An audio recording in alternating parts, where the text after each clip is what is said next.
Creed en sus profetas. Domingo 4 de diciembre 2022, segundo de Reyes 12. Joás comenzó a reinar en el 7º año de Jehú y reinó 40 años en Jerusalén. El nombre de su madre era Sibia de Beerseba. Joás restaura el templo. Joás hizo lo recto ante los ojos del Señor todo el tiempo en que lo instruyó el sacerdote Joiada.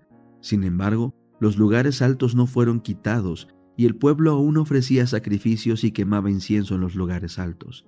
Entonces Joás dijo a los sacerdotes: todo el dinero de las cosas consagradas que se trae a la casa del Señor, tanto el dinero estipulado a cada hombre, el dinero del rescate de las personas, como todo el dinero que cada uno traiga voluntariamente a la casa del Señor, tómenlo para sí los sacerdotes, cada uno de parte de su administrador, y reparen ellos las grietas del templo donde éstas se encuentran.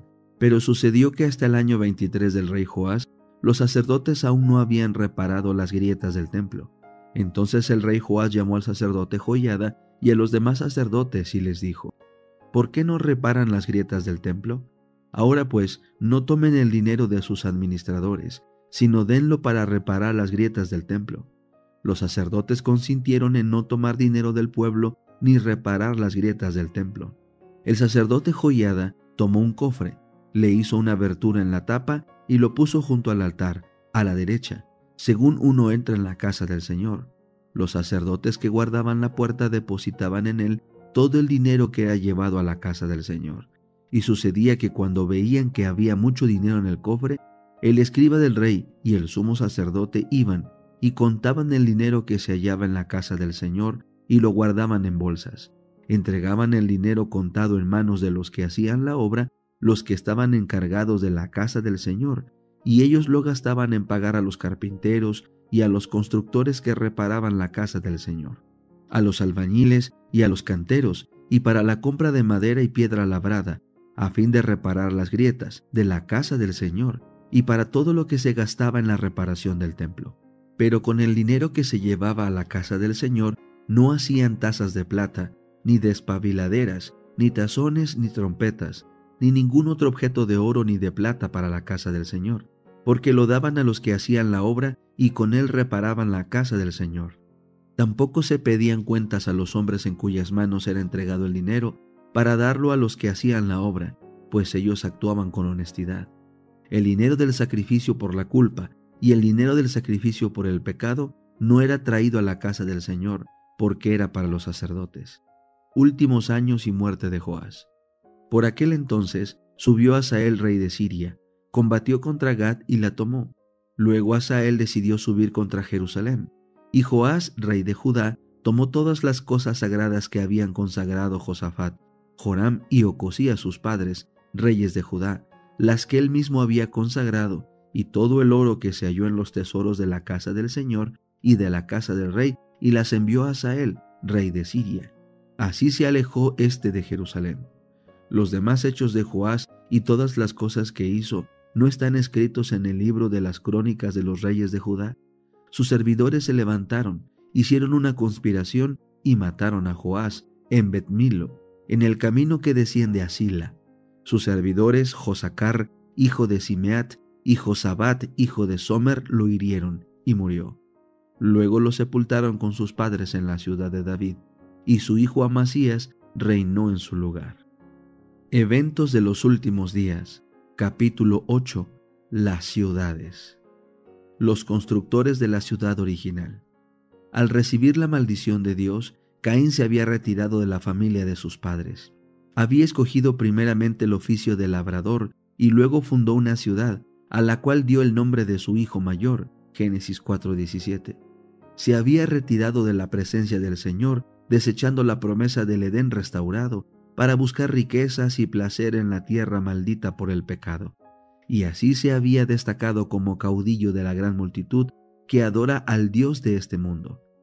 Durante algún tiempo, los descendientes de Noé continuaron habitando en las montañas donde el arca se había detenido. A medida que se multiplicaron, la apostasía no tardó en causar división entre ellos. Los que deseaban olvidar a su Creador y desechar las restricciones de su ley, tenían por constante molestia las enseñanzas y el ejemplo de sus piadosos compañeros, y después de un tiempo decidieron separarse de los que adoraban a Dios. Para lograr su fin, emigraron a la llanura de Sinar, que estaba a orillas del río Éufrates. Decidieron construir allí una ciudad y en ella una torre de tan estupenda altura que fuera la maravilla del mundo. Las ciudades son semilleros de vicio. La persecución de los placeres y las diversiones se centraliza en las ciudades. Muchos padres que se establecen en la ciudad con sus hijos pensando darles mayores ventajas se desilusionan y demasiado tarde se arrepienten de su terrible error. Las ciudades de nuestros días se están volviendo rápidamente como Sodoma y Gomorra. Los muchos días feriados estimulan la holgazanería, los deportes excitantes, el asistir a los teatros, las carreras de caballos, los juegos de azar, el beber licores y las jaranas estimulan todas las pasiones a una actividad intensa. La juventud es arrastrada por la corriente popular. Me ha sido mostrado que las ciudades se llenarán de confusión y crímenes, y que todas estas cosas aumentarán hasta el fin de la historia del mundo.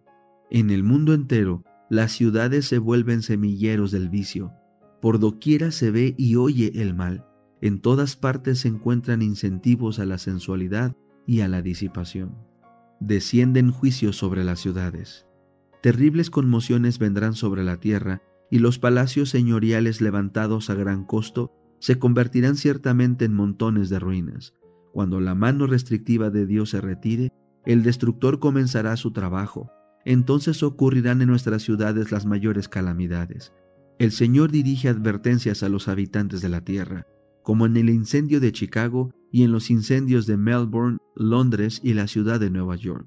El fin está cerca, y cada ciudad va a ser transformada de diferentes maneras. Habrá confusión en cada ciudad. Todo lo que puede ser sacudido lo será, y no sabemos qué pasará luego. Los juicios serán de acuerdo con la maldad de la gente y la luz de verdad que han tenido.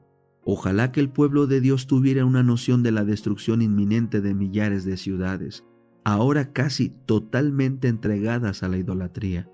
Falta poco para que las grandes ciudades sean barridas, de manera que todos deben ser amonestados acerca de la inminencia de estas calamidades.